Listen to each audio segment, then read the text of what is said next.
Maya Chen stood outside the tall glass building and took a deep breath. Her hands were shaking a little as she held her old leather bag. This was it, her first day as an intern at Sterling Global Industries. The building reached up into the sky like a giant mirror, reflecting the morning clouds. Maya had never worked in a place like this before. She wore her best outfit, which was a simple black skirt and white blouse she had bought from a thrift store. The blouse had a small stain near the collar that she tried to hide with her bag strap. Her shoes were old but clean. She had stayed up late the night before, polishing them until they shined. Maya walked through the rotating glass doors. The lobby was huge, with marble floors that clicked under her feet. Everything looked expensive. There were leather couches, modern art on the walls, and a water fountain in the corner. She felt very small in this big space. "Can I help you?" A security guard looked at her from behind a desk. "I'm Maya Chen. I'm starting today as an intern in the mailroom," she said quietly. The guard checked his computer and gave her a visitor badge. "Take the elevator to basement level 2. Someone will meet you there." Maya thanked him and walked to the elevators. She felt nervous but also excited. This job didn't pay much, only $12 an hour. But it was better than nothing. She needed every penny. Her mother was sick and the medical bills kept coming. Maya was also taking classes at night school to study accounting. She hoped that one day she could get a real job, not just an internship. The elevator doors opened to a different world. The basement was nothing like the fancy lobby upstairs. The walls were painted gray and the lights flickered a bit. Maya followed the signs to the mailroom. A short man with gray hair greeted her. "You must be Maya. I'm Tom, the mailroom supervisor." "Welcome to the team." Tom showed her around. The mailroom was filled with shelves, sorting machines, and boxes. 3 other people worked there, all older than Maya.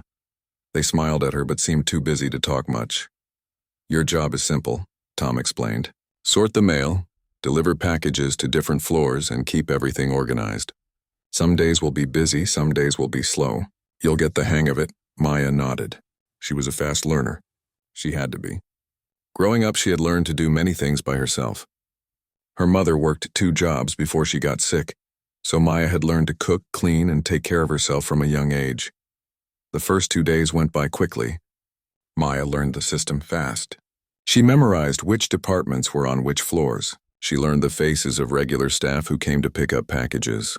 Everyone seemed nice, though most people ignored her. She was just the intern who delivered their mail. On the 3rd day, everything changed. Maya was sorting packages when a young man stormed into the mailroom. He looked angry.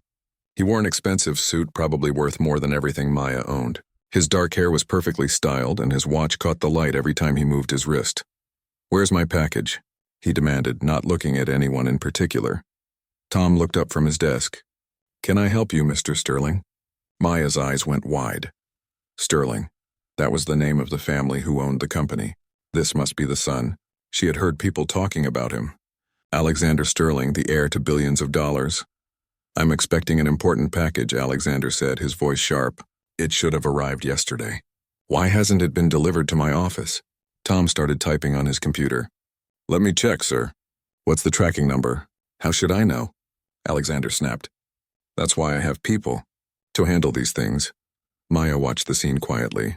She could see Tom was getting flustered. Alexander Sterling was tapping his foot, clearly annoyed. Without thinking, Maya stepped forward. "Excuse me, sir. What was the package supposed to contain? That might help us find it." Alexander looked at her for the first time. His eyes were cold. "And you are?" "Maya Chen, I'm an intern here. If you tell me what's in the package or who sent it, I can search our system." Alexander seemed surprised that she spoke to him directly. Most people just nodded and agreed with whatever he said. "It's from a company in Switzerland. Some documents I need for a meeting this afternoon." Maya went to the computer and started searching. She checked the logs from the past 3 days. Tom stood beside her, watching nervously.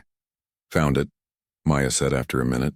"The package arrived, but it was marked for the legal department on the 15th floor, not for your office. Someone probably saw your last name and sent it there by mistake." Alexander frowned. "Well, get it then. I'll go right now," Maya said. She grabbed her delivery card and headed to the elevator. When she returned 10 minutes later with the package, Alexander was still there, checking his phone. She handed him the package. "Here you go, Mr. Sterling." He took it without saying thank you and started to leave. Then he stopped and turned back. "You're new here," he said. "It wasn't a question." Yes, sir. Third day. You solved that problem faster than most people who have worked here for years. He looked at her carefully, as if seeing her for the first time. What's your name again? Maya Chen. Well, Maya Chen, you're more competent than half my staff. With that, he left. Tom let out a big breath. That was intense. The Sterling family doesn't usually come down here. You handled that well. Maya just shrugged, but inside her heart was racing. She had just talked to a billionaire's son. He had noticed her. For a moment, she felt proud. Then she reminded herself not to get too excited. People like Alexander Sterling lived in a different world. This brief moment would mean nothing tomorrow. But she was wrong. The next week was normal. Maya settled into her routine. Wake up at 6. Take 2 buses to get to work. Sort mail until 5. Take 2 buses home. Make dinner for her mother. Then go to night classes. She came home around 10, studied for an hour, and went to bed. Then she did it all again the next day. She was tired all the time, but she never complained. This was life. She had known harder times. One afternoon, Maya was delivering packages to the executive floor. This was the 20th floor, where all the important people worked. The carpet was soft. The walls were decorated with expensive paintings, and everything smelled like fresh flowers. As she pushed her cart down the hall, she heard shouting coming from one of the offices. She recognized one voice. It was Alexander Sterling. I don't care. Find someone else. I'm not working with someone incompetent. Maya quickly delivered her packages and headed back to the elevator. She didn't want to be around when angry executives were yelling. The next day, Tom called Maya into his small office. I have strange news, he said, looking confused. Mr. Sterling Sr.'s office called. They want you to report to the executive floor tomorrow morning. Maya felt her stomach drop. Why, did I do something wrong? No, actually, they want you to be Alexander Sterling's temporary assistant. What? Maya couldn't believe it. But I'm just a mailroom intern. I don't know anything about being an executive assistant. Tom shrugged. Apparently his assistant quit suddenly yesterday. They're looking for a permanent replacement, but they need someone right away. Someone mentioned how you helped Alexander find his package last week. He asked for you specifically. Maya's mind raced. This could be good. Executive assistants made more money. Even as a temporary position, it would pay better than the mailroom. She could really use the extra money. Her mother needed a new medication that insurance didn't cover, but she was also scared. She had no experience with this kind of work. What if she messed up? What if Alexander Sterling was mean to her? She had heard stories about how demanding he could be. Do I have a choice? Maya asked. Well, technically, yes. But turning down a Sterling would be a bad idea if you want to keep working here. Maya nodded slowly. Okay, I'll do it. That night, Maya couldn't sleep. She kept thinking about what tomorrow would bring. She looked up articles about being an executive assistant on her phone. She read about managing calendars, scheduling meetings, handling correspondence, and dealing with difficult bosses. She also looked up Alexander Sterling. There were many photos of him online. At charity events, at business conferences, at fancy parties. Always in expensive clothes, always surrounded by important people. He was 25 years old, just 2 years older than Maya, but they lived in completely different worlds. One article called him the Prince of Sterling Global Industries. Another said he was being groomed to take over the company from his father one day. But several articles also mentioned that he had a reputation for being difficult. He had gone through 12 assistants in 3 years.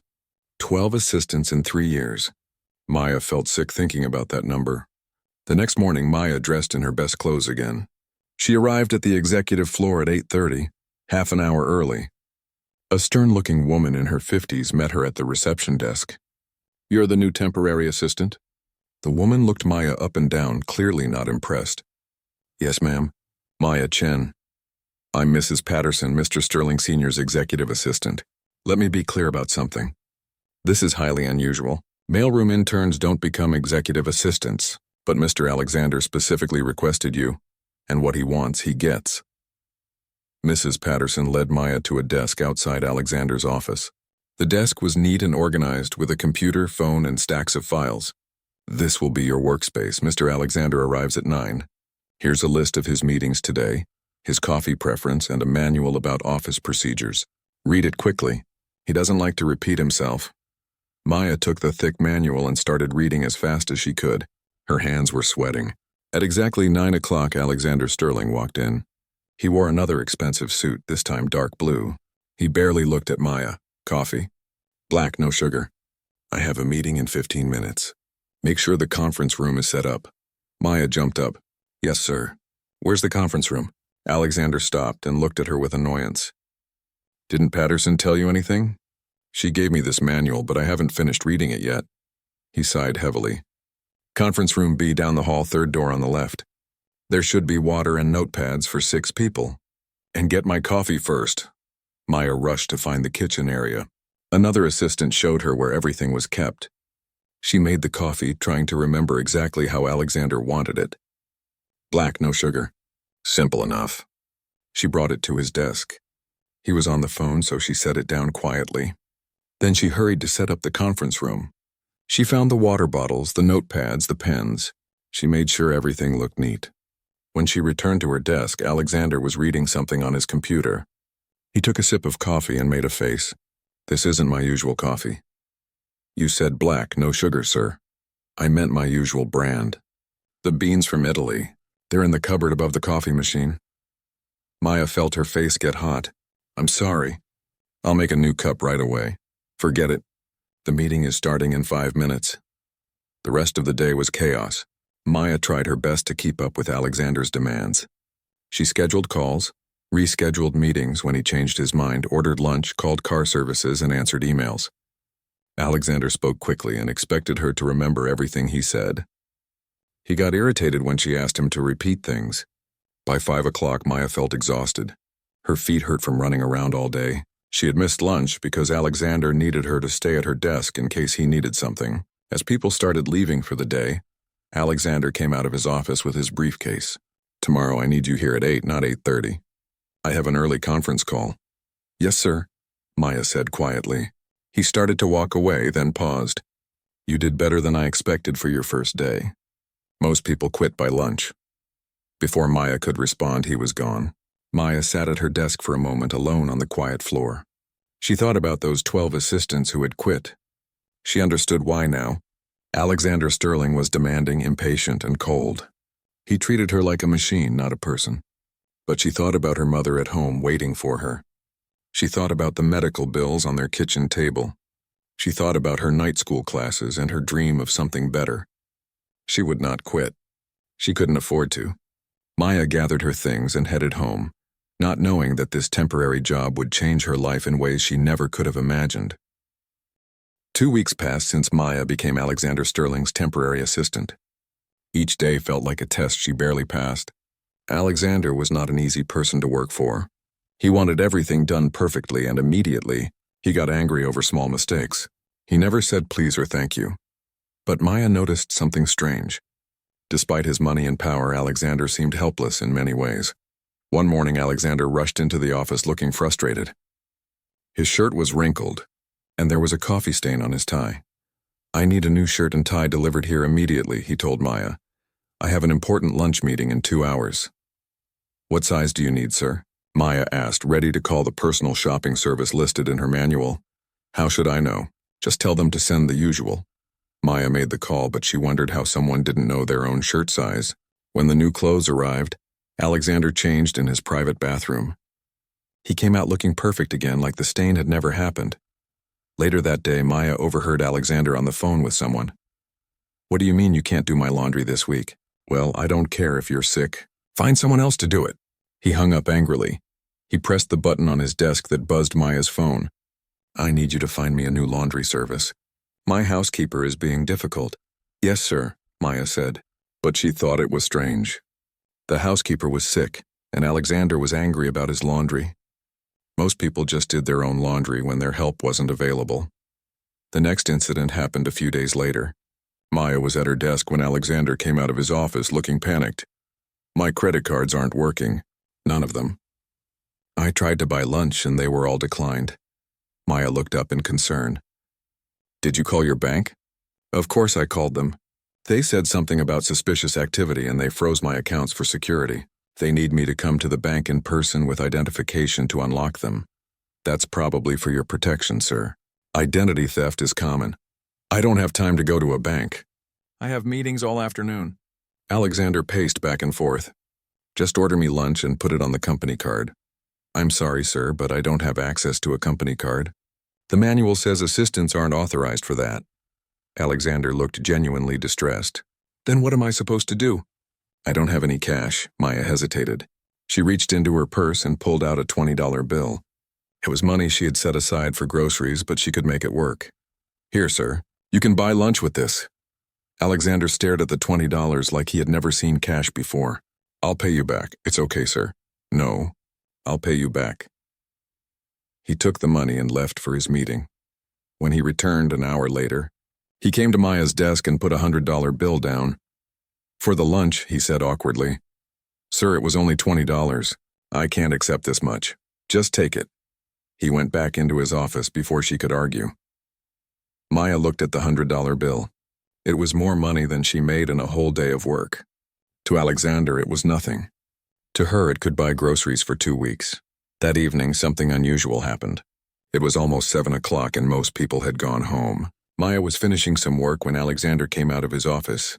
Are you still here? He asked, sounding surprised. I'm just organizing tomorrow's files, sir. How do you get home? I take the bus. 2 buses, actually. Alexander frowned. It's late. Let me call you a car service. That's not necessary, sir. The bus is fine. I insist. I keep you here late. The least I can do is make sure you get home safely. Before Maya could protest, he made the call. 20 minutes later, a black car arrived. Maya had never ridden in such a nice car before. The driver opened the door for her. The seats were leather and everything smelled new. As the car drove through the city, Maya thought about Alexander Sterling. He was rude and demanding, yes, but there were moments when he seemed almost human, almost kind. She couldn't quite figure him out. The real turning point came the following week. Alexander had a crisis. His credit cards were still frozen, and the bank needed 3 days to resolve the security issue. His bank account was locked. He could access his money online, but he couldn't transfer it or use it to pay for things. It was a complicated technical problem that the bank was fixing. On the second day of this situation, Maya noticed Alexander looked stressed. He didn't go out for lunch. He stayed in his office making angry phone calls. Around 2 o'clock, Maya heard a loud crash from inside his office.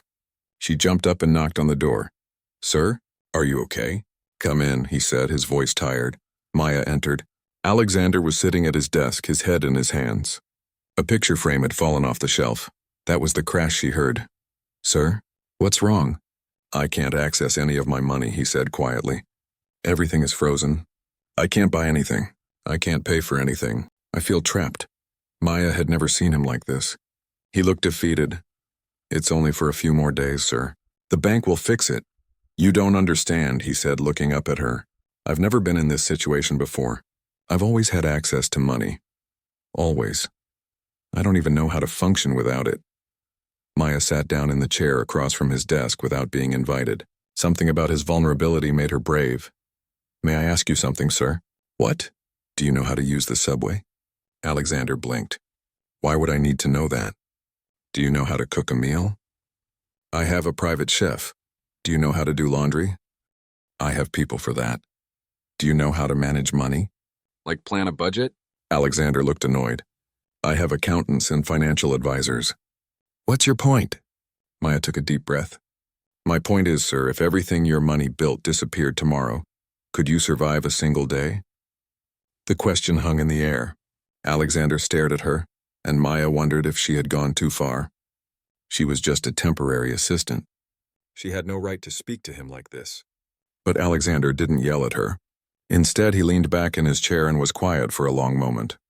No, he finally said. I probably couldn't. I don't mean to be rude, sir. But you're smart. You went to the best schools. You run important meetings. But you don't know how to do basic things that most people learn as teenagers. And you do? He didn't sound angry, just curious. Yes, sir. I've been taking care of myself since I was 12. My mom worked all the time, so I learned to cook, clean, budget money, fix things when they broke. I had to learn because there was no one else to do it for me. Alexander was quiet again. Then he asked, how much money do you make? Maya felt uncomfortable. The temporary assistant position pays $18 an hour. And you support yourself on that? I support myself and my mother. She's sick and can't work anymore. How is that even possible? Maya shrugged. You learn to make it work. You buy things on sale. You cook at home instead of eating out. You take the bus instead of taxis. You fix your own clothes instead of buying new ones. You find free entertainment instead of expensive activities. Alexander looked at her like she was speaking a foreign language. Show me, he said suddenly. Show you what, sir? Show me how to survive. Teach me these basic things you know. Maya was confused. Why would you want to learn that? You have money. You have people to do everything for you. Because you asked me a question that I can't stop thinking about. What if everything disappeared tomorrow? I don't want to be helpless. I don't want to be useless, he looked directly at her. Will you teach me? Maya didn't know what to say. This was bizarre. A billionaire's son wanted her, a poor intern, to teach him how to live like a normal person. Sir, I don't think I'll pay you extra. Double your hourly rate for the additional time. Maya thought about the money. Double her rate would help so much with her mother's medical bills, but it still seemed strange. What exactly do you want to learn? Everything. How to use public transportation. How to cook. How to manage money like a normal person. All of it. Maya considered this carefully. Okay, sir. But I have one condition. What? When I'm teaching you, you have to actually listen and try. No complaining that things are beneath you. No giving up when things get hard. Alexander almost smiled. Deal. That Saturday, Maya met Alexander at the subway station near Sterling Global Industries. He arrived in a private car, wearing jeans and a sweater that probably cost more than Maya's entire wardrobe. Ready for your first lesson? Maya asked. Alexander looked at the subway entrance like it was a cave full of monsters. Do I have to? You agreed. No complaining. They went down the stairs into the station. Maya showed him how to buy a Metro card from the machine. You put in money and it gives you rides, she explained. This card costs $3 and gives you one ride. That's it? That's actually not expensive, Alexander said, surprised. Now you're getting it. They waited on the platform. The subway was crowded on a Saturday afternoon. When the train arrived, people pushed forward to get on. Alexander looked uncomfortable as they squeezed into the crowded car. There are so many people, he muttered. This is normal, sir. This is how millions of people get around every day. They rode the subway for 20 minutes, then got off and walked to a grocery store. Next lesson, grocery shopping on a budget, Maya said. Inside the store, Maya grabbed a shopping basket. I'm going to show you how to make meals for a week on $50. $50 for a whole week? That's impossible.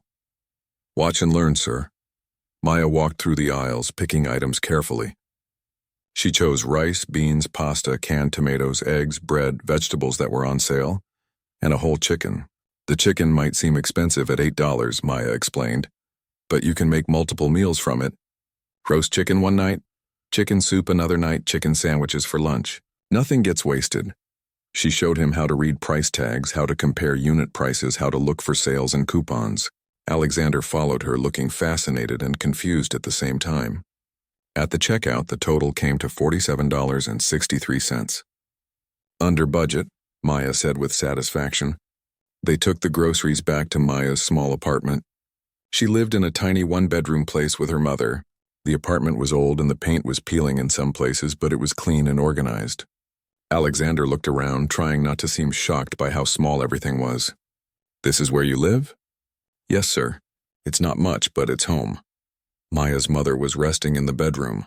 Maya introduced them briefly, and her mother was polite but looked confused about why her daughter had brought home a rich young man. In the small kitchen, Maya started teaching Alexander how to cook. She began with something simple, scrambled eggs. First, you crack the egg on the side of the bowl, she demonstrated. Then you whisk it with a fork. Alexander tried. He smashed the first egg too hard and got shell everywhere. It's okay, try again, Maya said patiently. It took him 3 tries to crack an egg properly. But when he finally made scrambled eggs that were actually edible, he looked proud of himself. I cooked something, he said, amazed. You did? Now let's try something harder. We're going to make a simple pasta with tomato sauce. For the next hour, Maya taught Alexander how to boil water, cook pasta, and make a basic tomato sauce. He burned the garlic at first. He added too much salt. But he kept trying, and slowly he got better. When they finally sat down to eat the pasta he had made, Alexander took a bite and smiled. This is good. I actually made this. You did, Maya said. And it cost about $3 for 2 servings. My private chef charges $200 per meal. And now you know you don't always need him. Alexander was quiet for a moment, eating his simple pasta. Then he said something that surprised Maya. Thank you for this. I know it seems silly to you that I need to learn these things, but no one ever taught me. They just did everything for me. It's not silly, sir. Everyone should know how to take care of themselves. Over the next few weeks, their lessons continued. Maya taught Alexander how to do laundry without ruining his expensive clothes. She showed him how to use a vacuum cleaner and wash dishes.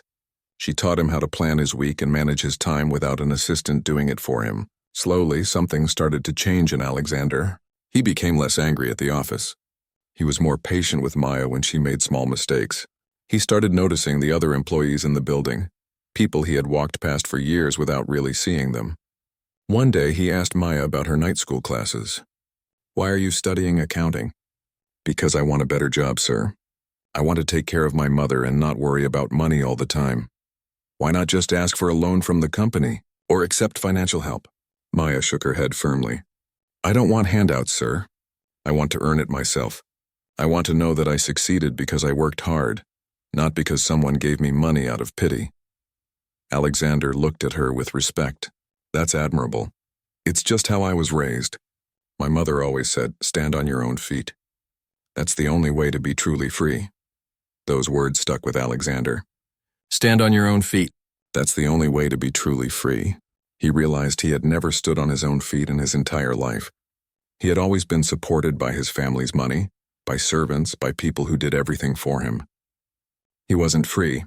He was dependent, and for the first time in his 25 years, Alexander Sterling wanted to change that. A month had passed since Maya started teaching Alexander basic life skills. The change in him was remarkable.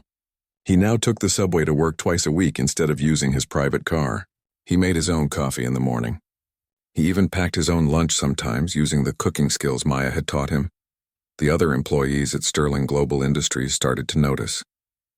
The fearsome Alexander Sterling was becoming friendlier. He learned the names of the security guards. He said good morning to the cleaning staff. He even stopped to chat with people in the elevators. Maya watched these changes with quiet satisfaction. She had done this.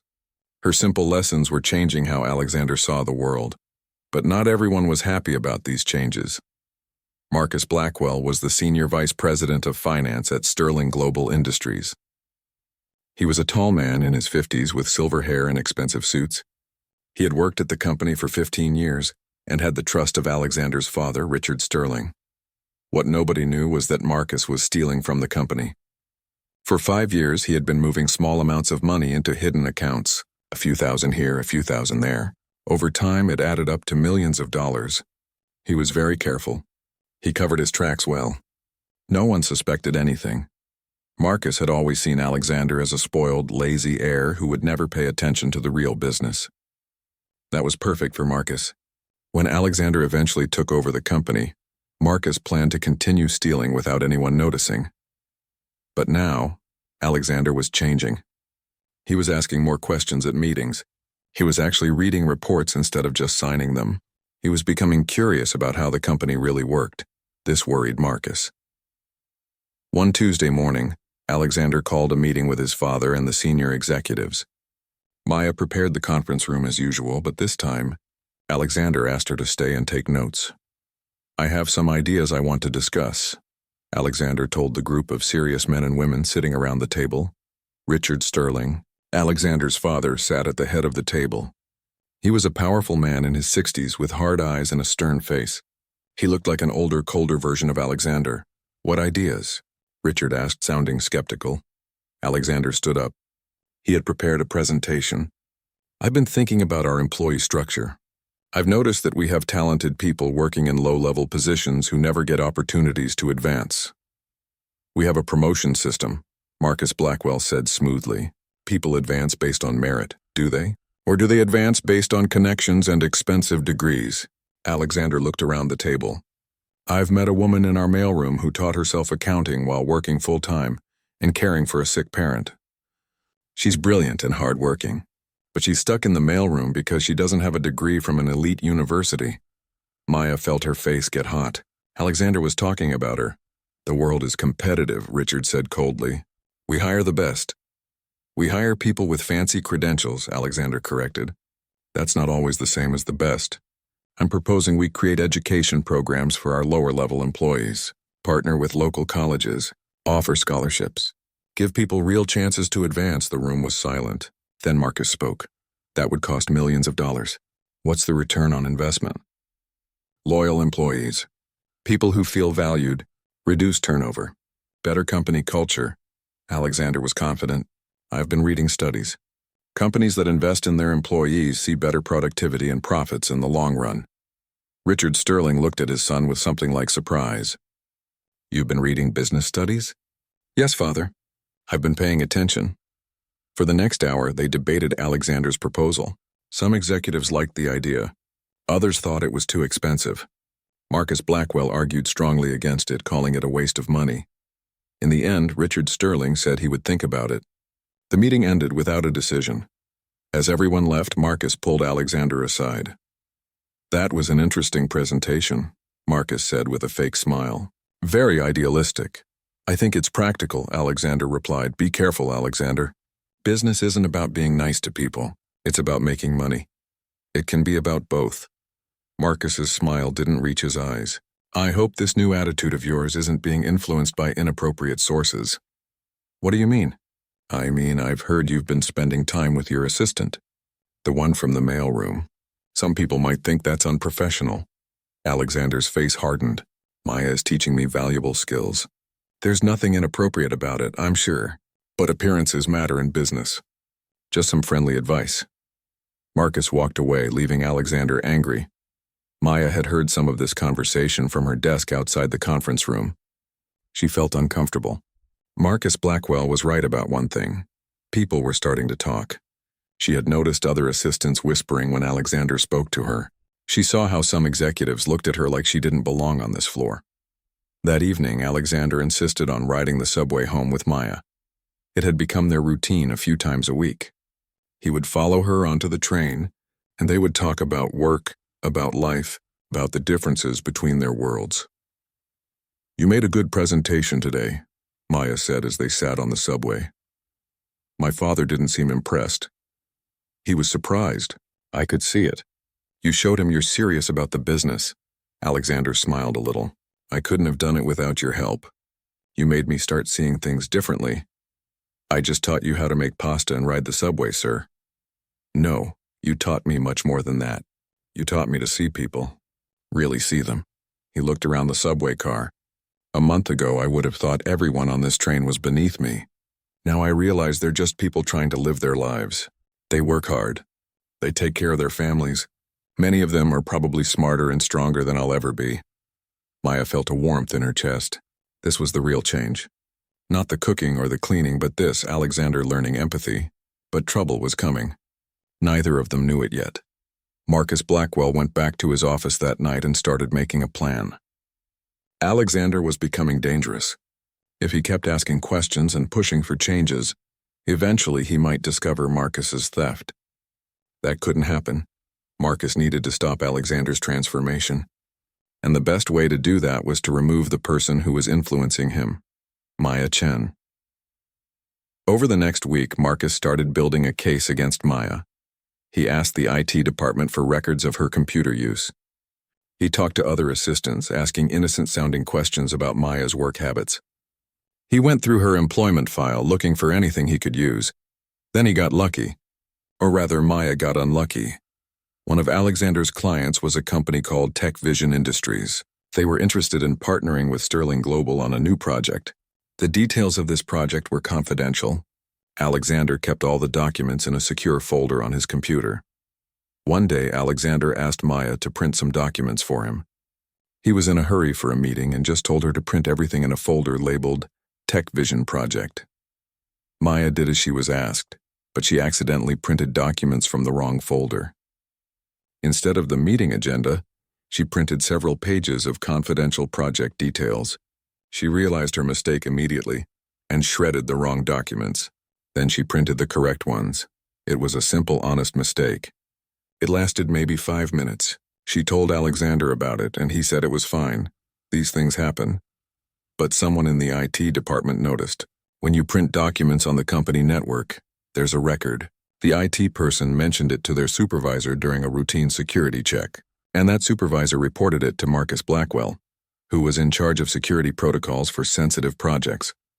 Marcus saw his opportunity. He went to Richard Sterling's office 2 days later. "Richard, we have a security breach," Marcus said, looking grave. Richard looked up from his work. "What kind of breach?" "Your son's assistant, Maya Chen, printed confidential documents about the TechVision project." "Why would she do that?" "That's what concerns me. I've been doing some checking. She has student loans, medical debt for her mother. Financial pressure can make people do desperate things." "You think she's selling company secrets?" "I think we need to investigate." "I've heard rumors about a leak. TechVision's competitor somehow knew details they shouldn't know." "It's possible Maya printed those documents to photograph them or pass them along." Richard's face turned dark. "Do you have proof?" "I have proof she accessed and printed confidential files without authorization. Whether she sold the information, I can't prove yet. But we can't take chances. We need to let her go immediately and turn this over to our legal team." Richard thought for a moment. "What does Alexander say about this?" "I haven't told him yet. He's become very attached to this girl. It's clouding his judgment. That's inappropriate. She works for him. That's what I'm worried about. This whole situation is problematic." Richard Sterling made his decision quickly. "Fire her today. Have security escort her out. I don't want any scenes. And keep Alexander out of it until it's done. I'll talk to him myself." Marcus smiled inside, though his face stayed serious. "I'll handle it." The next afternoon, Maya was at her desk working on Alexander's schedule for the following week. She felt good. Alexander was in a meeting with potential investors, and he had been confident and prepared. She had helped him get ready, and she was proud of how far he had come. 2 security guards approached her desk. Behind them was Marcus Blackwell and someone from Human Resources. "Maya Chen?" the HR person said. "Please come with us." Maya stood up, confused. "Is something wrong?" "Collect your personal belongings. You're being terminated immediately." Maya felt like the floor had disappeared beneath her. "What? Why?" "Security breach. You accessed and distributed confidential company information. This is a serious violation." "I don't understand. I didn't distribute anything. I made a printing mistake last week, but I told Mr. Alexander about it right away." "That's not our information," the HR person said coldly. "You need to leave now." "Can I at least talk to Mr. Alexander?" "No, security will escort you out." Maya's hands shook as she grabbed her purse and the small plant she kept on her desk. Other employees were watching now. Some looked sympathetic. Others looked away, embarrassed. The security guards walked on either side of her as they led her to the elevator. She felt humiliated. People she had worked with for months stared at her like she was a criminal. Marcus Blackwell watched from a distance, satisfied. In the lobby, they made Maya turn in her security badge. Then they walked her out the front door. "Ms. Chen, you'll receive a letter about the investigation. If you're found to have shared confidential information with outside parties, legal action may be taken." Maya stood on the sidewalk in shock. Just like that, her job was gone. Her reputation was destroyed. She had done nothing wrong, but nobody would believe her. She started walking, not sure where she was going. She just walked, trying to process what had happened. 2 hours later, Alexander came out of his meeting feeling good. The investors had been impressed with his presentation. He wanted to tell Maya about it. But when he got back to his office floor, Maya's desk was empty. Her computer was gone. Her plant was gone. Even her nameplate had been removed. "Where's Maya?" Alexander asked another assistant. The woman looked uncomfortable. "She was fired this afternoon. Security escorted her out." Alexander felt like he had been punched. "What? Why?" "Something about a security breach. That's all I know." Alexander stormed to his father's office without knocking. "Why was Maya fired?" he demanded. Richard looked up calmly. "She breached security protocols. She accessed confidential files and potentially leaked information." "That's impossible." "Maya would never do that. Marcus Blackwell has evidence. She printed documents she wasn't authorized to see. She made a simple mistake." "I was there." She told me about it immediately. Alexander, you're too close to this situation. This girl has been influencing you inappropriately. The relationship between you two has crossed professional boundaries. There is no relationship. She's my assistant. She's been helping me. She's been fired. Accept it and move on. We'll find you a new assistant. Alexander felt rage building inside him. You didn't even investigate properly. You just believed Marcus. Marcus has been with this company for 15 years. I trust his judgment. This discussion is over. Alexander left his father's office, slamming the door. He went straight to Marcus Blackwell's office. You did this, Alexander said, standing in the doorway. Marcus looked up innocently. Did what? You got Maya fired. You're lying about her. I followed security protocols. If you have a problem with that, take it up with your father. Why? Why would you do this? Marcus stood up and walked closer to Alexander. Because you were getting soft. That girl was making you weak. You were suggesting we waste millions on charity programs for employees. You were questioning how we do business. That's not good for the company. So you framed her. I didn't frame anyone. I simply pointed out facts. What the company does with those facts is their decision. Marcus smiled coldly. Face reality, Alexander. You're a Sterling. She's nobody. She doesn't belong in your world. The sooner you accept that, the better. Alexander wanted to punch Marcus, but he controlled himself. Instead, he made a promise. I'm going to prove you wrong. I'm going to prove Maya is innocent. And when I do, you're going to pay for this. Good luck with that, Marcus said, not worried at all. Alexander left the office and tried calling Maya. She didn't answer. He tried texting. No response. He didn't know that Maya had turned off her phone. She couldn't handle any more pain that day. She went home to her small apartment, told her worried mother what happened, and cried for the first time in years. Maya spent 3 days in her apartment, barely leaving her room. Her mother brought her food, but Maya barely ate. She felt broken. Her reputation was ruined. No company would hire her now, not with a security breach on her record. Her dream of becoming an accountant felt impossible now. The worst part was the unfairness of it all. She had done nothing wrong. A simple printing mistake had been turned into a crime, and she couldn't even defend herself because no one would listen. On the 4th day, her mother sat on the edge of Maya's bed. You need to get up, her mother said gently. What's the point, Mom? My career is over before it even started. Maya-chan, I did not raise you to give up. Yes, this is terrible. Yes, it's unfair. But you are stronger than this. I don't feel strong. Her mother took Maya's hand. When your father left us, I had no money, a small child, and no job skills. I could have given up. But I didn't because I had you. I worked in restaurants, cleaned houses, did whatever it took. Not because I was strong, but because I had to be. This is different, Mom. No, it's not. You have been knocked down. Now you get back up. You find a new job. You keep studying. You prove everyone wrong. Maya looked at her mother's tired face lined with years of hard work and worry. Her mother was right. Giving up wasn't an option. Okay, Maya said quietly. I'll try. She got out of bed, took a shower, and started looking for jobs online. But it was hard. Every application asked about previous employment. Every interview wanted to know why she left her last job. When she told the truth, people's faces changed. Nobody wanted to hire someone accused of stealing company secrets. Meanwhile, Alexander was conducting his own investigation. He went to the IT department personally.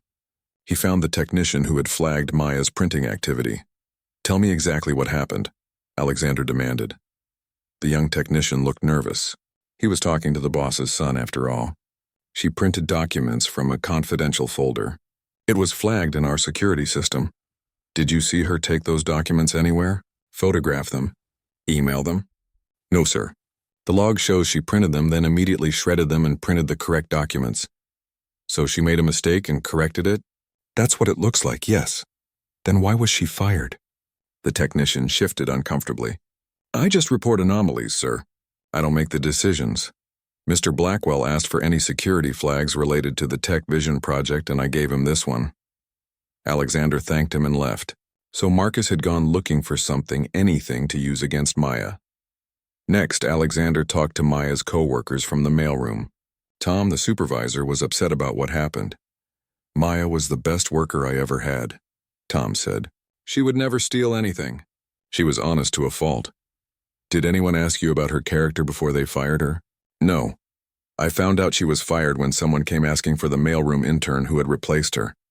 Alexander talked to other assistants, to people who had worked with Maya. Everyone said the same thing. She was hardworking, honest, and kind. Nobody believed she would steal company secrets. But Alexander needed more than character witnesses. He needed proof that Marcus had framed her. He started thinking about what Maya had taught him. When you have a problem, break it down into small steps. Don't get overwhelmed. Just solve one piece at a time. So Alexander made a plan. If Marcus had gone after Maya to stop Alexander from changing things at the company, then Marcus must have a reason to want things to stay the same. What was Marcus hiding? Alexander requested financial reports from the past 5 years. As a Sterling family member, he had the authority to see any company document. But he had never bothered to look before. Numbers were boring. He had people for that. Now he forced himself to read every page. He used the basic budgeting skills Maya had taught him. Track money in, track money out, make sure things balance. At first, everything looked normal. Sterling Global Industries was profitable. The numbers all seemed correct. But then Alexander noticed something odd. There were regular payments to a company called Precision Consulting Services. Every month, Sterling Global paid this company $30,000 for operational consulting. Alexander had been in enough meetings to know all their major consultants. He had never heard of Precision Consulting Services. He dug deeper. The payments had started 5 years ago. That was over $1 million paid to this company. But there were no reports, no deliverables, no documentation of what services they provided. Alexander looked up Precision Consulting Services online. The company had a basic website that said nothing specific. The address listed was a mailbox rental store. This was suspicious. Alexander took his findings to the company's head of legal, Sarah Martinez. She was a sharp woman in her 40s who had always been fair in her dealings. "Sarah, I need your help with something confidential," Alexander said, closing her office door. "What is it?" "I think someone in the company is embezzling money." Sarah sat up straighter. "That's a serious accusation." "What makes you think so?" Alexander showed her what he had found. The payments to Precision Consulting Services, the lack of documentation, the suspicious business address. Sarah looked through everything carefully. "This does look strange. But I need more evidence before we can accuse anyone. Do you know who authorized these payments?" "That's what I need to find out." Sarah pulled up the payment authorization records on her computer. She traced back the approvals for the payments to Precision Consulting Services. Every single payment had been authorized by Marcus Blackwell. "This is very concerning," Sarah said quietly. "But Alexander, we need to be careful. Marcus is a senior executive with close ties to your father. If we accuse him without solid proof, it could backfire badly." "What kind of proof do we need?"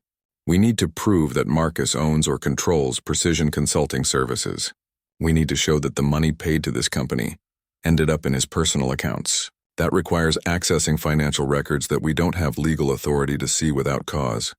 Can't we just ask the bank? Not without a warrant or subpoena, which requires law enforcement involvement.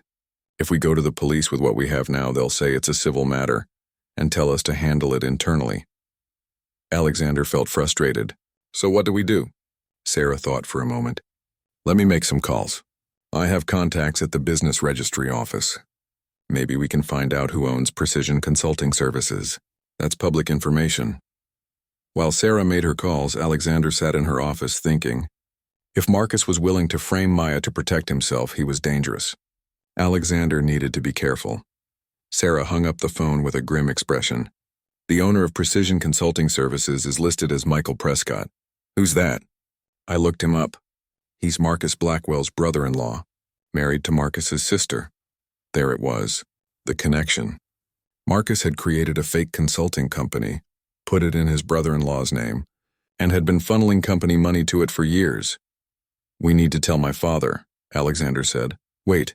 Think about this carefully. Your father trusts Marcus. They've worked together for 15 years. If you go to him with this, Marcus will deny everything. He'll say the consulting company is legitimate.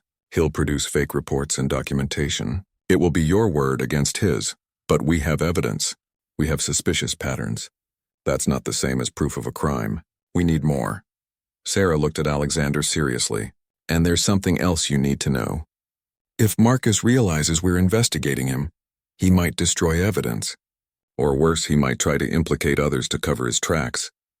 Alexander understood what she wasn't saying. Marcus had already framed Maya. He could frame others too. What do you suggest? I suggest we hire a private forensic accountant, someone outside the company who can dig into this properly.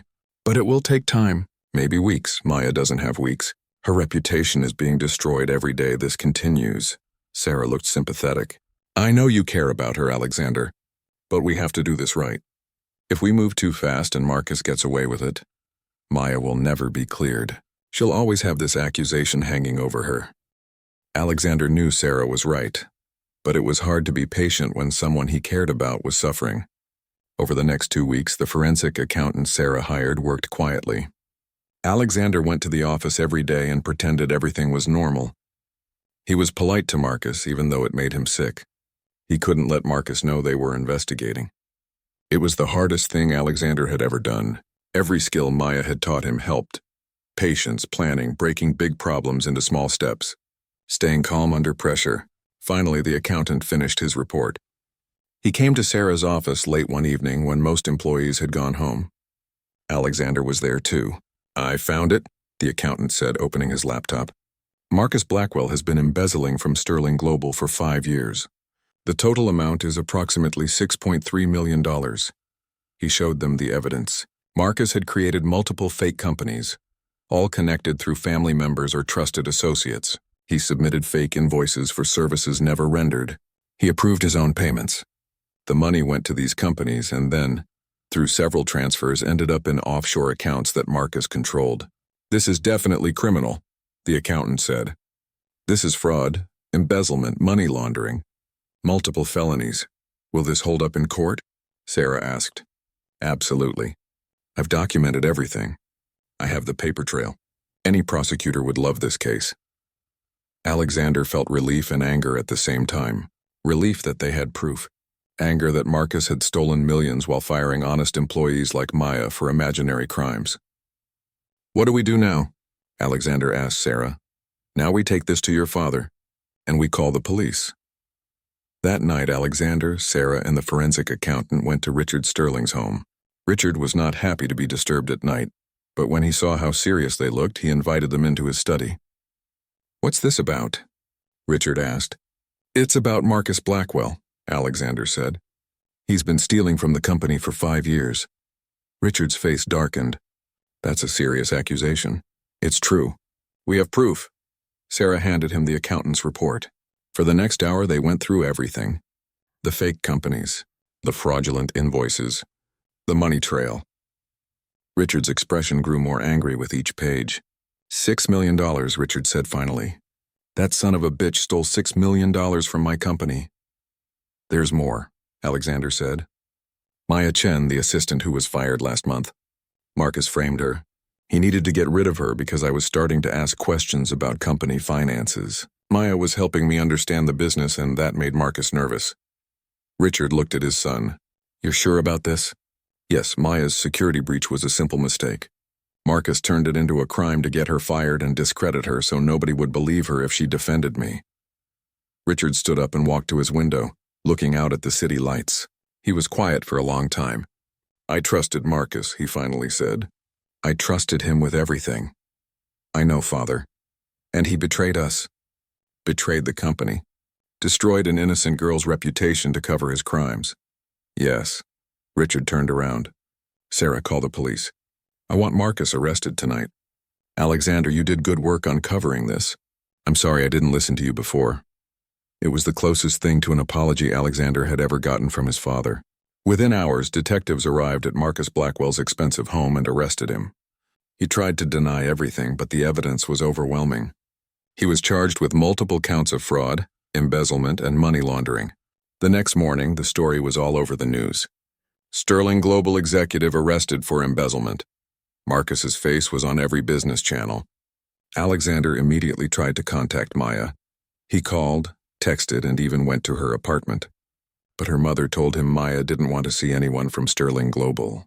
She was hurt and needed time.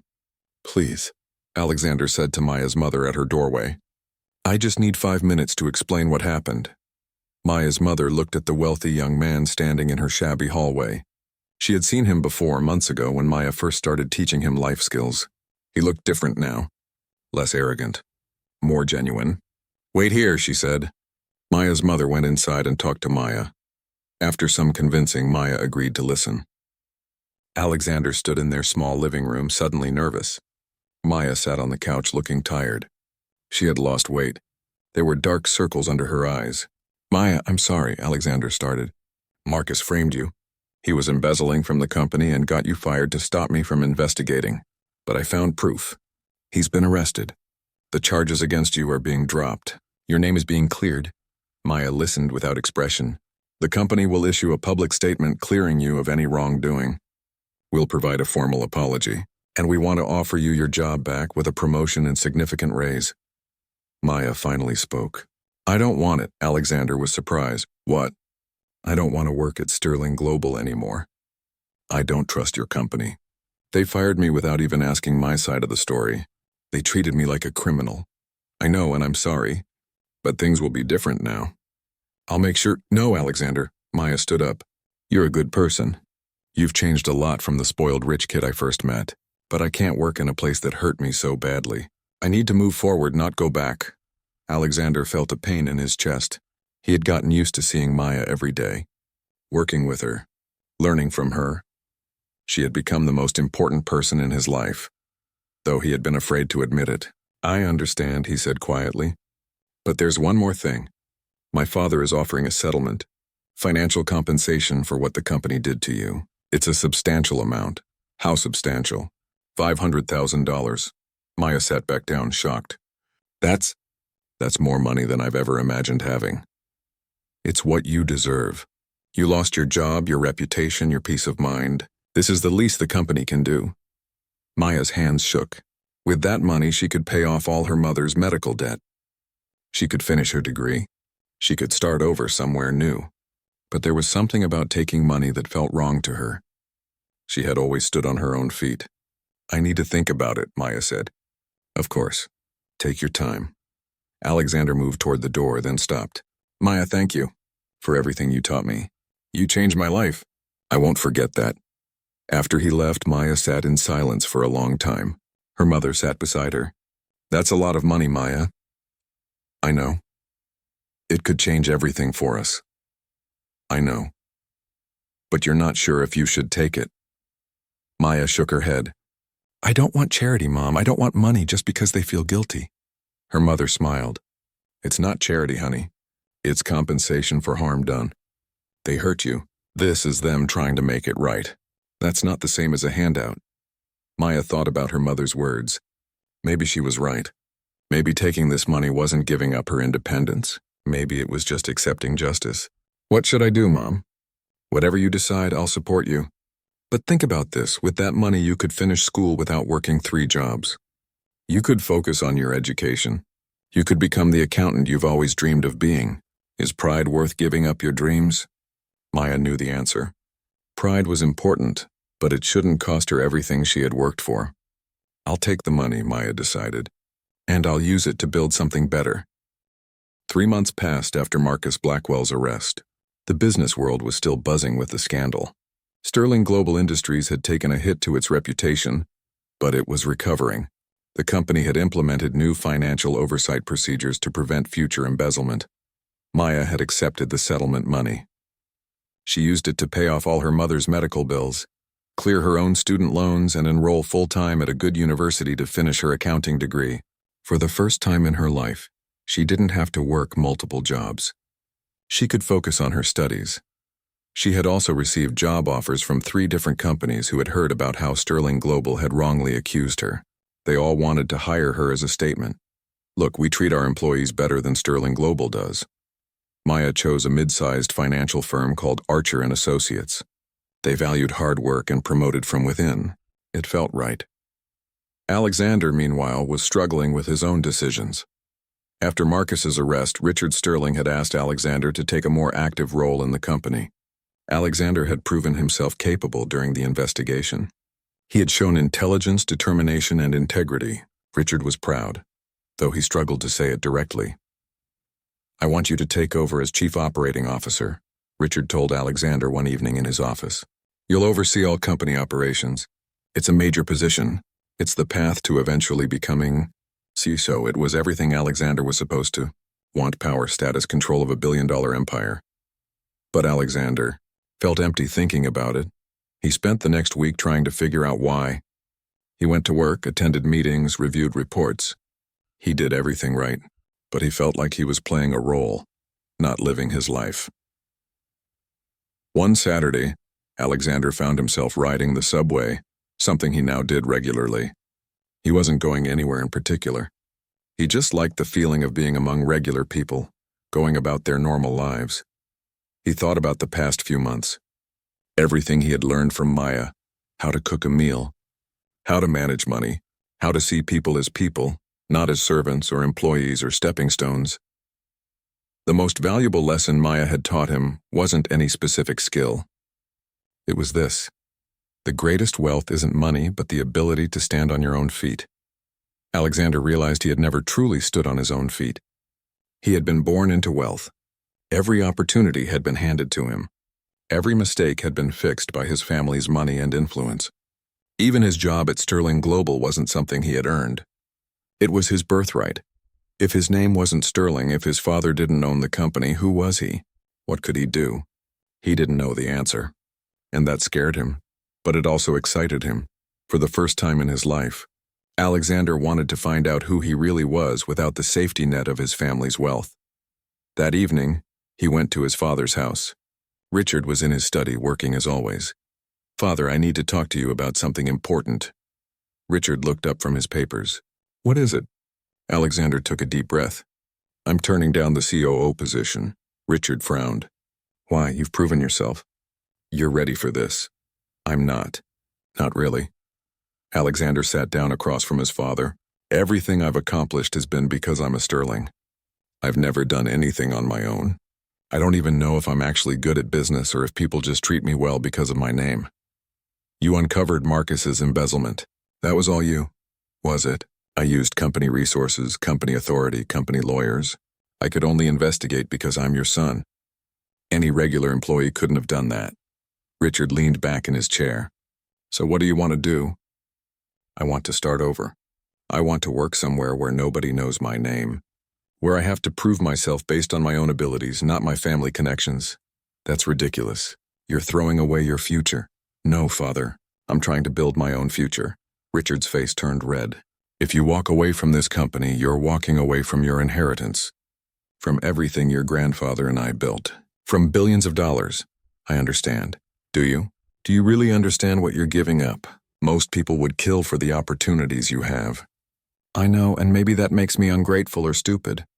But I can't be happy living a life that was just handed to me. I need to know that I earned what I have, that I'm valued for who I am, not whose son I am." Richard stood up angry. "If you do this, you're on your own. Completely. No family money. No connections. No safety net. That's what I want. You've been influenced by that girl. Maya Chen filled your head with nonsense about being independent and standing on your own feet. She taught me to see the world differently. She showed me that real strength isn't having money, it's being able to survive without it. This is foolish, Alexander. You'll regret this." "Maybe. But it's my choice to make." Father and son stared at each other for a long moment. Two different generations with completely different values. "If you walk out that door, don't come back expecting me to save you when things get hard," Richard said coldly. "I won't." Alexander stood up. "Goodbye, Father." Alexander left his father's house and didn't look back. The next week was chaos. Alexander held a press conference that stunned the business world. "I'm announcing that I'm stepping away from Sterling Global Industries and relinquishing my claim to the family fortune. I want to build my own career based on my own abilities. I also want to make a public statement about Maya Chen." The reporters leaned forward, cameras flashing. "Maya Chen was wrongly accused by our company of stealing confidential information. She was fired and her reputation was damaged. This was completely false. Ms. Chen is a person of integrity and exceptional talent. She was framed by a criminal executive who has since been arrested. I want the world to know that Sterling Global Industries made a terrible mistake. And Maya Chen deserves everyone's respect and apology. The room exploded with questions. Are you giving up billions of dollars? What will you do for work? Is there a romantic relationship between you and Ms. Chen? Alexander answered their questions calmly. Yes, he was giving up his inheritance. He planned to find work in business, starting at an entry-level position. And no, there was no romantic relationship with Maya, though he respected her greatly.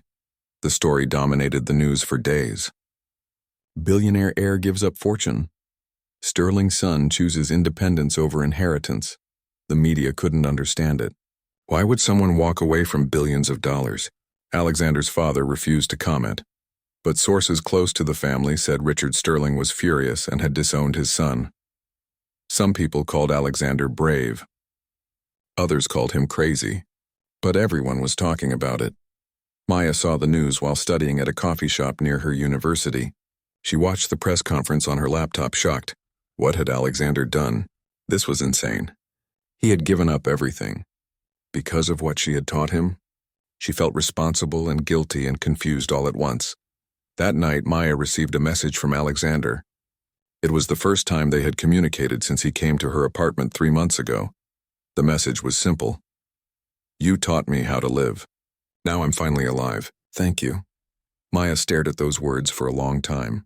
Part of her wanted to respond, to tell him he was crazy, to tell him to go back to his father and fix this.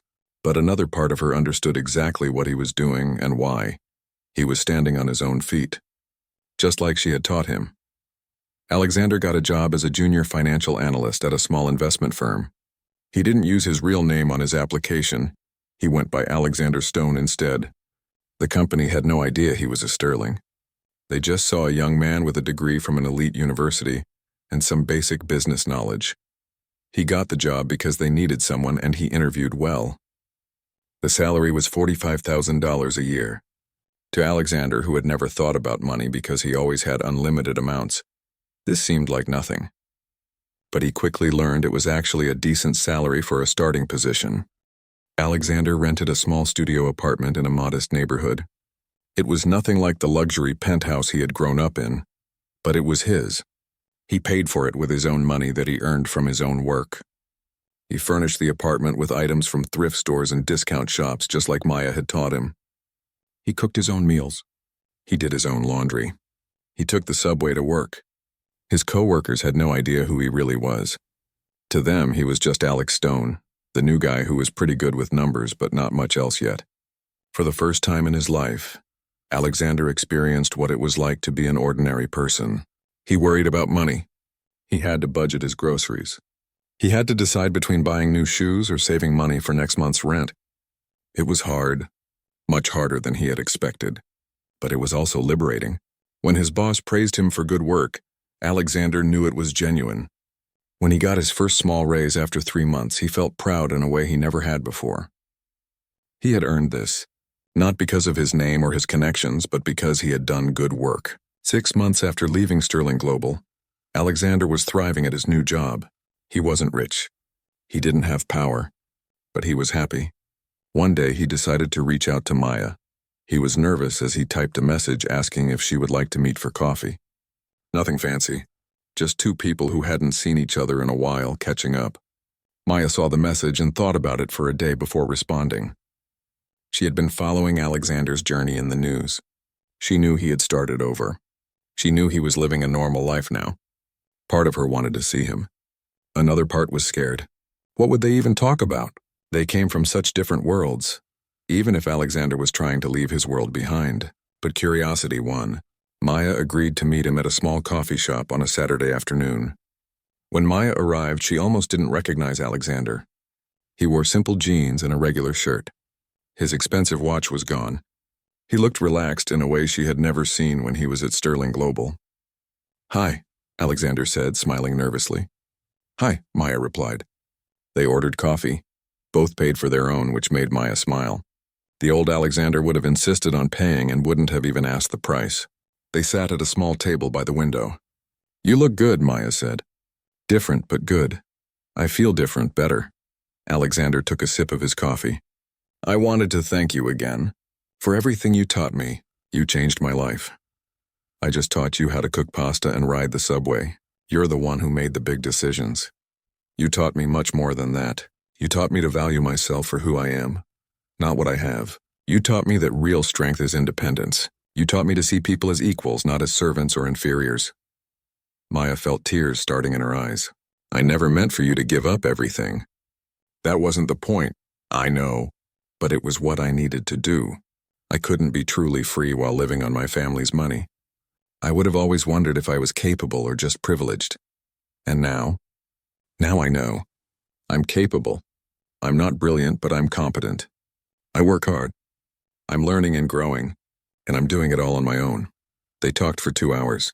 Maya told him about her university classes, her new job at Archer and Associates, her mother's improving health. Alexander told her about his work, his tiny apartment, the challenges of living on a normal salary. They laughed about the first time he tried to do his own grocery shopping and bought things without checking prices, ending up spending $200 on 3 days of food. They talked about how he still sometimes forgot to check his bank balance before buying things, but mostly they just enjoyed each other's company, without the power dynamic of boss and assistant, without the weight of Sterling Global Industries. Just two people who understood each other. As they prepared to leave, Alexander seemed nervous again. Maya, I was wondering, would you maybe want to do this again sometime? Get coffee, I mean, or dinner. Or just hang out. Maya smiled. Are you asking me on a date, Alexander? Maybe, if you're interested. No pressure. I know I'm not exactly a great catch anymore. No money, small apartment, entry-level job. But you're yourself. The real you. That's worth more than all the money you gave up. So is that a yes? It's a yes. They made plans to meet again the following week. As they went their separate ways, both of them felt something they hadn't felt in a long time. Hope. Possibility. The beginning of something real and genuine. 2 years later, the business world published a follow-up story on Alexander Sterling. The article detailed how Alexander, now known professionally as Alexander Stone, had worked his way up to a senior analyst position at his firm. His boss had discovered his true identity 6 months into his employment, but kept it secret out of respect for Alexander's desire to succeed on his own merits. The firm had done very well with Alexander on the team. His insights had led to several successful investments. He had been promoted twice based purely on performance. The article also mentioned that Alexander was engaged to Maya Chen, who had graduated with honors with her accounting degree and was now a successful accountant at a growing firm. They lived together in a modest 2-bedroom apartment. Not fancy, but comfortable. They split the rent and bills equally. They cooked dinner together every night. They took the subway to work. When reporters asked Alexander if he regretted giving up his inheritance, he always gave the same answer. I gave up money, but I gained something much more valuable. I gained the ability to stand on my own feet. I gained respect for people who work hard every day. I gained a relationship built on equality and mutual respect, not power and money. And I gained the knowledge that I'm capable of succeeding based on who I am, not whose son I am. That's worth more than billions of dollars. The story shocked everyone not because a billionaire gave up his fortune. The real shock was that he did it and never looked back. He never asked his father for help. He never regretted his decision.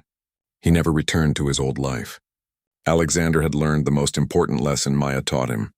The greatest wealth isn't money. It's freedom. The freedom to know you can take care of yourself. The freedom to choose your own path. The freedom to be valued for who you are, not what you have. And perhaps most shocking of all, he was genuinely happy. Not rich, not powerful, not famous anymore. Just happy.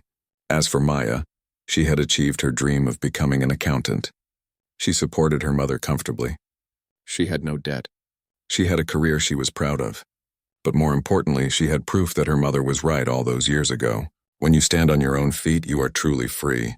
And when you help someone else learn to stand on their own feet, you change their life forever. The poor intern had taught the billionaire's son a life skill. And what happened next shocked everyone. Not because he gave up billions, but because he found something more valuable than money. He found himself. And in finding himself, he found a life worth living.